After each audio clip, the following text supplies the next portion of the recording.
All right, well, we are talking all things 401k. And if you are just joining us, we have Jeff Sachs from Sachs Financial here to talk about new rules regarding our retirement. And you know what? There are some new rules that some people shouldn't ignore, you say, especially like part-time and gig workers, right? Yeah, this changed a couple years ago, but went into effect this year. Okay. So if you're a temporary worker, gig worker, part-time retail, part-time teacher, if you've worked 500 hours in 3 consecutive years, so 500 hours a year for 3 years, you can now participate in that retirement plan, 401k, 403b plan, whatever's available. Okay. And that's a big change for a lot of people. And that is a big win, you think? A huge win, because before then you had to work almost full time to be able to save for retirement. Yeah, huge. Okay, so there are some bigger catch-up contributions for those who are close to retirement as well, right? Yeah. So what are catch-up contributions,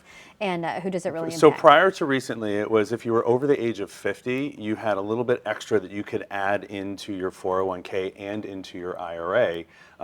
Recently, the Secure Act 2.0 changed it and said if you're between the ages of 60 and 63, you can add an extra $10,000 to your 401k, which is great because a lot of studies show that we're in our max earning years in our late 50s and early 60s. So it gives you an opportunity to really kind of like fatten up your retirement accounts. Yeah, and so then how much total would that be every year that you could potentially put in? You can put in, I mean, there are, it's up to, I think, almost $11,500 now if you're over the age of 50. And then there's additional contributions that you can do from there. Okay, and does that really make a huge difference? I mean, if you're fattening it up, it sounds like yes, it does, but you're so close to retirement age anyway. You are, but one of the things that they also changed was our required minimum distributions that say that because you've never been taxed on this money, it used to be when you were 70 years old you could take this out, but now after you retire you can almost wait till you're 75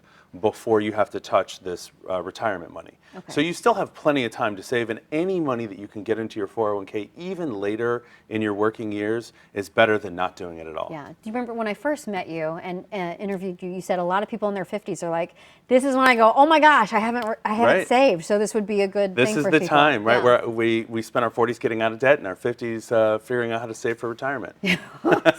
Gosh. Can you explain the change with student loan payments? Yeah, so this is really interesting. This again also happened a couple of years ago and actually went into effect last year. If your employer participates in this, if you're making contributions to your student loans, which we've talked about in the past and all the changes that have happened, but if you're making payments to your student loans, for example, you're paying $500 a month, if your employer 401k is set up to do it, they can make contributions for you as an employer match to your 401k even if you aren't contributing. So it's a less of a penalty to take care of your student loans. Oh, wow. And then one last question. What is changing with the unused dollars from those 529 college plans? That's big, right? This is great. So this was a great change, again, from the Secure Act, but what it did is it gave people more incentive to put into those 529. Those are college saving plans for the kids or grandkids. And a lot of people weren't doing that because if your kids didn't go to college or didn't use all the money or ended up doing something else, if there's money in there, you can convert up to $35,000 in a 529 to a Roth